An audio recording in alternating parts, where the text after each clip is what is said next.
So hello guys, welcome back to your YouTube channel your engineering friend. My name is Shivam और आज मैं आपके EEC का lecture number 8 को लेके आया हूँ। इससे पहले के लेक्चर्स में हमने यूनिट नंबर 2 को स्टार्ट किया था, जिसमें हमने एसी और डीसी क्वांटिटी के बारे में पढ़ा था। तो आज के इस लेक्चर में जो टॉपिक्स हम डिस्कस करने वाले हैं वो टॉपिक्स आपके एसी क्वांटिटी पे टोटली डिपेंड होने वाला है। यहाँ पे कुछ मेजर्स पैरामीटर्स हैं जो कि आप जब भी एसी क्वांटिटी को यूज करोगे, मींस एसी करंट को यूज करोगे, तो इन सब पैरामीटर्स के बारे में आपको एक एग्जैक्ट नॉलेज होने का बहुत इंपॉर्टेंस है। ओके, सो आज के इस लेक्चर में जो टॉपिक्स हम डिस्कस करने वाले हैं वो टॉपिक्स है साइकिल, देन हम देखेंगे कि एम्पलीट्यूड क्या होता है, then time period, then frequency, then value, then root mean square, then average value, then form factor and peak factor. तो इन सभी चीजों को मैं आपको एक डायग्राम से समझा दूंगा और सबके बारे में कुछ एग्जैक्ट इन्फॉर्मेशन दे दूंगा, जिससे कि आपको इन सभी टॉपिक्स के बारे में, इन सभी पैरामीटर्स का एग्जैक्ट आइडिया लग जाए कि एक्चुअल में ये क्या है। तो बिना टाइम वेस्ट किए चलिए स्टार्ट करते हैं आज के इस लेक्चर को, आज के फर्स्ट टॉपिक से। ओके, सो आज के इस लेक्चर का फर्स्ट टॉपिक है साइकिल।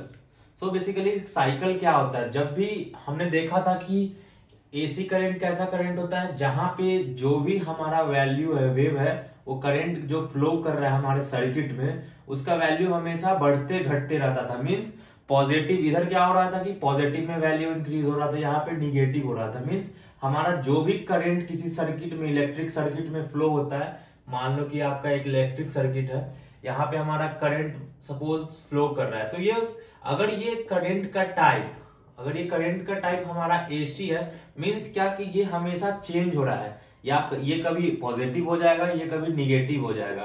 तो वैसे ही जब हम पॉजिटिव और निगेटिव फ्लो, करंट के फ्लो को देखते हैं, तो उसमें एक टर्म आता है साइकिल। तो साइकिल बेसिकली क्या होता है? Complete set of positive and negative value of alternative quantity. मतलब क्या कि जितने भी टाइम्स हम पॉजिटिव और निगेटिव टर्म पे हमारा करंट फ्लो करेगा, उन सभी का एक सेट होता है। सपोज मान लो कि आपका एक सेट है जो कि एक साइकिल है बेसिकली, ठीक। इस साइकिल में आपका जितने बार निगेटिव है, मान लो कि ये आपका एक वेव फॉर्म है, देन एक बार और आपका वेव फॉर्म हो जाएगा, देन एक और हो जाएगा, मतलब 2-3 टाइम्स। तो यहाँ पे हम 3 टाइम्स पॉजिटिव, 3 टाइम्स निगेटिव लिख सकते हैं। मीन्स क्या, एक साइकिल क्या है? एक ऐसा सेट है जिसमें हमें नंबर ऑफ पॉजिटिव और नंबर ऑफ निगेटिव, कितने बार हमारा करंट बढ़ रहा है और कितने बार हमारा करंट घट रहा है, उसके बारे में इंफॉर्मेशन स्टोर होता है। तो साइकिल बेसिकली क्या होता है? एक ऐसा सेट होता है जो कि पॉजिटिव और निगेटिव वैल्यू, अल्टरनेटिव क्वांटिटी का पॉजिटिव और निगेटिव वैल्यू को स्टोर करके रखता है।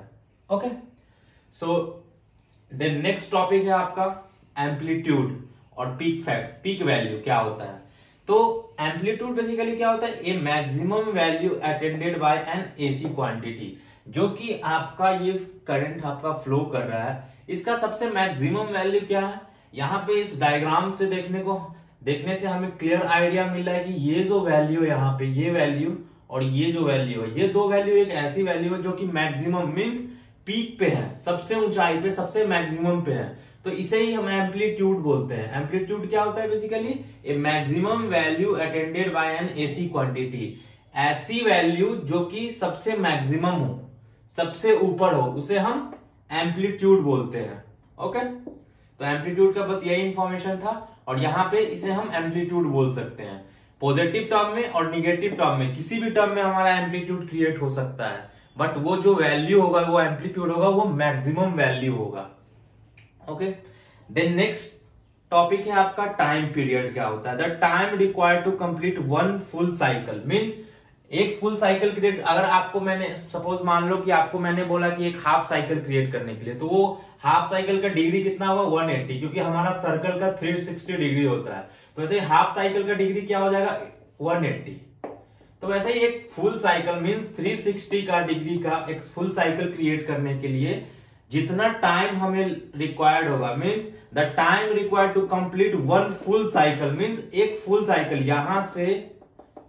यहां से यहां तक आने के लिए जितना टाइम रिक्वायर्ड होगा, मींस ये स्टार्टिंग पॉइंट से ये एंडिंग पॉइंट तक जो साइकिल क्रिएट होने में जितना टाइम हमें लगेगा, वो हमारा टाइम पीरियड हो जाता है। मींस एक पूरे साइकिल को कंप्लीट करने में जितना टाइम हम ऑक्यूपाई कर रहे हैं वो हमारा टाइम पीरियड हो जाता है। तो टाइम पीरियड को आप आसानी से निकाल सकते हो। उसका एक फॉर्मूला है 1/f। 1/f मींस क्या, यहाँ पे जो है ये फ्रीक्वेंसी है। ओके, तो अगर आपके पास फ्रीक्वेंसी होगा किसी भी एनालॉग क्वांटिटी का, देन आप उससे नॉर्मली उससे सिंपली वे में आप उसका टाइम पीरियड निकाल सकते हो। ओके, देन नेक्स्ट टॉपिक है आपका फ्रीक्वेंसी। ये फ्रीक्वेंसी हमारे पास कहां से आएगा? तो फ्रीक्वेंसी बेसिकली क्या होता है? The number of cycle completed in 1 second by an AC quantity means the number of cycle completed in 1 second, कि 1 सेकेंड में हमारा कितना साइकिल क्रिएट हो रहा है। मान लो कि यहाँ पे हमारा एक साइकिल क्रिएट हुआ, एक पूरा साइकिल हमारा क्रिएट हो गया। ये मान लो कि 1 साइकिल है, मींस यहां से यहां तक, मींस यहां से ऐसे होते हुए कर्व हमारा यहां तक गया, मींस एक साइकिल क्रिएट होने में हमारा इतना टाइम गया। तो वही है। तो फ्रीक्वेंसी क्या होता है? फ्रीक्वेंसी ने हमें बताया नंबर ऑफ साइकिल, की एक टाइम पीरियड में एक साइकिल क्रिएट करने में हमें कितना नंबर ऑफ टाइम पीरियड लग रहा है, उसे हम फ्रीक्वेंसी बोलते हैं। तो फ्रीक्वेंसी का यूनिट होता है हर्ट्ज, जिसमें क्या देखते हैं हम कि फ्रीक्वेंसी को निकालने के लिए हमने 1/f मींस अगर आपको इसी फॉर्मूला से अगर आपको फ्रीक्वेंसी निकालने के लिए बोला जाए तो आप डायरेक्टली इसे मल्टीप्लाई करके निकाल सकते हो। तो अगर आपको फ्रीक्वेंसी मालूम है देन आप आसानी से टाइम पीरियड निकाल सकते हो। अगर आपको टाइम पीरियड मालूम है देन उसकी हेल्प से आप फ्रीक्वेंसी को कैलकुलेट कर सकते हो। तो फ्रीक्वेंसी यहाँ पे आप देख रहे हो इस डायग्राम में क्या था, ये हमारा हमेशा टाइम होता था, मींस ये टाइम के अकॉर्डिंग चेंज होगा। और ये हमारा मैग्नीट्यूड मींस उसका वैल्यू है वो डाउन हो रहा है या अप हो रहा है। तो यहाँ पे आप देख सकते हो टाइम पीरियड। यहाँ पे क्या है, इसने क्या बोला है कि 1 सेकेंड में इतना वेव बनने में कितना टाइम पीरियड लगा। यहाँ पे मीन्स एक इतना क्रिएट होने में इतना बार हमारा वेव फॉर्म जब चेंज हो रहा है उसमें कितना टाइम लग रहा है, तो इससे हम टाइम पीरियड से डिफाइन कर सकते हैं। वैसे ही फ्रीक्वेंसी जो आपका the number of cycle completed in 1 second means अगर 1 सेकेंड में अगर नंबर ऑफ साइकिल, कितने नंबर ऑफ साइकिल हमारे 1 सेकेंड में क्रिएट हुए उसे हम फ्रीक्वेंसी की हेल्प से कैलकुलेट कर सकते हैं। तो फ्रीक्वेंसी के बारे में बस आपको यही याद रखना है कि एक cycle, number of cycle means जब हमारे पास नंबर ऑफ साइकिल अवेलेबल होते हैं तो वो 1 सेकेंड में कितने नंबर ऑफ साइकिल को कैलकुलेट कर सकता है, वो उसका फ्रीक्वेंसी हो जाएगा। ओके, देन नेक्स्ट टॉपिक है आपका instantaneous value. The value of quantity act at a particular instance. Instantaneous value आपका कुछ भी हो सकता है। अगर मैंने आपको बोल दिया कि ये यहाँ आपका इस वेव फॉर्म का ये वैल्यू का क्या है एड्रेस है, मीन्स इसका क्या वैल्यू है, देन मैंने पूछ दिया ये क्या वैल्यू है, ये क्या वैल्यू है, मीन्स इस पॉइंट का वैल्यू क्या है, इस पॉइंट का वैल्यू क्या है, मीन्स ये सब इंस्टेंट वैल्यू है। इसका वैल्यू कुछ भी हो सकता है, इसके अकॉर्डिंग हमें इसका वैल्यू कैलकुलेट करना होगा। तो इंस्टेंटेनियस वैल्यू का मतलब क्या है, एक ऐसा वैल्यू जो कि किसी भी इंस्टेंट जगह पे आपका प्लेस हो, किसी भी इंस्टेंट कर्व में आपका प्लेस हो। मतलब यहाँ पे ये अगर यहाँ पे ये प्लेस है, मैंने बोला कि ये पॉइंट क्या है, तो इसे हम इंस्टेंटेनियस वैल्यू बोल सकते हैं। सपोज मान लो यहाँ पे 0.06 है, तो ये क्या हो जाएगा, इस कर्व का ये जो पॉइंट है उसका इंस्टेंटेनियस वैल्यू है। वैसे ही हर इंस्टेंटेनियस वैल्यू का अलग अलग वैल्यू हम कैलकुलेट कर सकते हैं। ओके, तो नेक्स्ट टॉपिक है इसके बाद आपका root mean square value. Root mean square value को निकालने के लिए आपको नॉर्मली एक फॉर्मूला का यूज करना होता है। रूट मीन स्क्वायर वैल्यू को हमें कैलकुलेट करने के लिए सबसे पहले मैक्सिमम वैल्यू को फाइंड करना होता है। मींस क्या, मैक्सिमम वैल्यू क्या था, ये हमारा एम्पलीट्यूड, तो ये हमारा मैक्सिमम वैल्यू हो जाएगा। देन हमारे पास क्या है, √2। अगर हम आरएमएस को आप ऐसे बोल सकते हो कि RMS is defined as the ratio of maximum value to the √2। इससे क्या आपको डिफाइन हो जाए कि जब भी हमें रूट मीन स्क्वायर वैल्यू को कैलकुलेट करना होता है देन हम डायरेक्टली रेशियो ले लेते हैं मैक्सिमम वैल्यू का और √2 वैल्यू का। देन आप इसे सॉल्व करोगे, देन आप फाइंड करोगे कि आपने क्या किया, क्रॉस मल्टीप्लीकेशन करके यहाँ पे 1/2 इंटू मैक्सिमम वैल्यू फाइंड किया। देन यहाँ पे 1/√2 का वैल्यू क्या हो जाएगा, 0.707। अगर आपके पास मींस अगर आपके पास मैक्सिमम वैल्यू होगा, किसी भी ऐसी क्वांटिटी का आपके पास मैक्सिमम वैल्यू होगा, देन आप डायरेक्टली आरएमएस उसका कैलकुलेट कर सकते हो। 0.707 इंटू उस एसी क्वांटिटी का आप यहाँ पे मैक्सिमम वैल्यू पुट करके आसानी से आरएमएस को फाइंड कर सकते हो।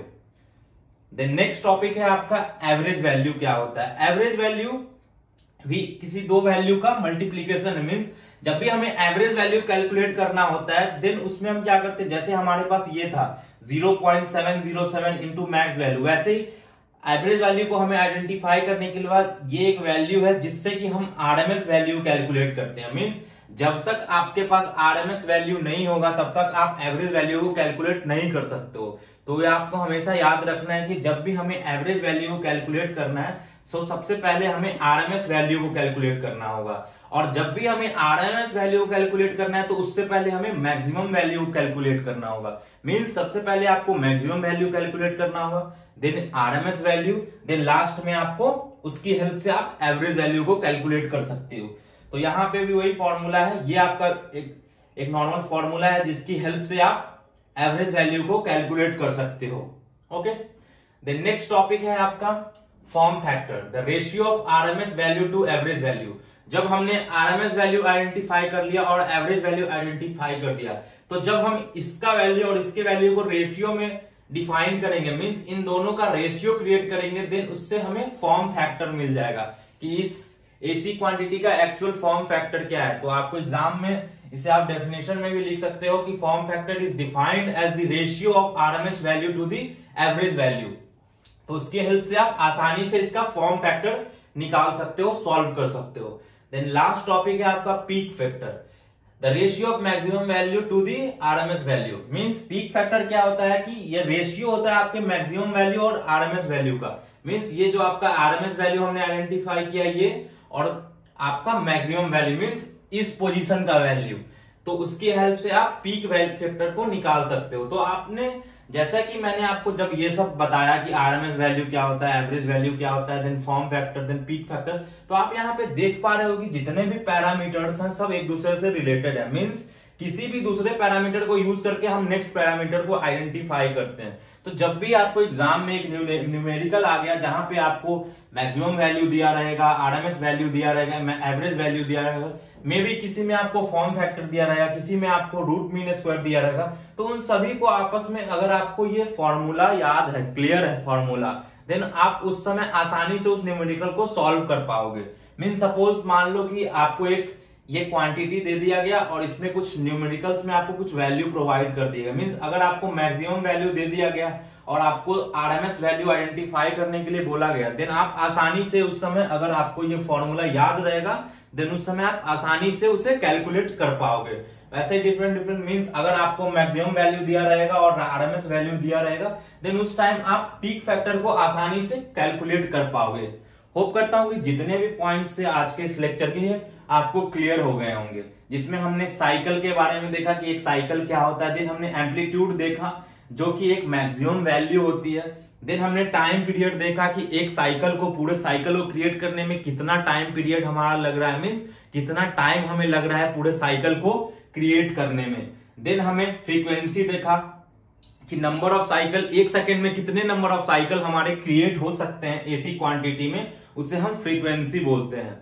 ओके, देन नेक्स्ट हमने इंस्टेंटेनियस वैल्यू देखा। इंस्टेंटेनियस वैल्यू क्या है, एक इंस्टेंट वैल्यू होता है जो किसी भी पर्टिकुलर प्लेस पे हमारा हो सकता है, जिसे हमें कैलकुलेट कर सकते हैं। तो इंस्टेंटेनियस वैल्यू क्या है, ऐसी वैल्यू जो कि हमारे वेव फॉर्म में जब हमारा करंट चेंज हो रहा है, उसका वैल्यू चेंज हो रहा है, तो कोई भी स्पेसिफिक पॉइंट उसका एक इंस्टेंटेनियस वैल्यू होगा।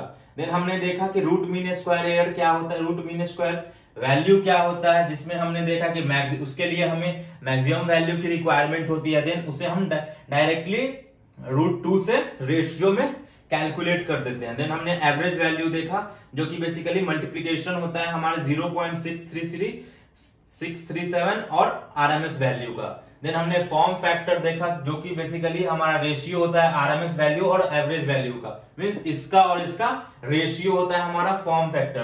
देन लास्ट में हमने देखा पीक फैक्टर, जिसमें कि हमने देखा कि ये पीक फैक्टर जो रेशियो होता है वो आपके इस मैक्सिमम वैल्यू का और आरएमएस वैल्यू का और इस वैल्यू का दोनों का रेशियो होता है। होप करता हूं कि आज के इस टॉपिक का जितना भी टॉपिक्स मैंने बताया वो आपको क्लियर हो गया होगा, और इस टॉपिक से रिलेटेड जितने भी नोट्स हैं आपको इस चैनल के डिस्क्रिप्शन में एक लिंक मिलेगा जहां पे आप जाके फर्स्ट ईयर के व्हाट्सएप ग्रुप को ज्वाइन कर सकते हो, और इसके जितने भी रिलेटेड नोट्स है, मीन्स इसके डायग्राम, देन उसके कैलकुलेट एग्जांपल्स, तो वो सभी आपको उस नोट्स में मिल जाएंगे। और इसके बारे में आपको और इन्फॉर्मेशन चाहिए, देन आप योर इंजीनियरिंग फ्रेंड के वेबसाइट पे जाके वहां से सभी इन्फॉर्मेशन को एक्सेस कर पाओगे। सो आज को इस वीडियो को एंड करने से पहले एक रिक्वेस्ट है आपसे कि अगर आपको ये वीडियो अच्छा लग रहा होगा तो अभी जाके हमारे चैनल को सब्सक्राइब करें और बेल आइकन को जरूर प्रेस करें, जिससे कि आपको इसके next lecture means lecture number 9 और उसके बाद के लेक्चर्स का नोटिफिकेशन आप तक सबसे पहले पहुंच सके। Then thank you for watching this video. Bye, take care.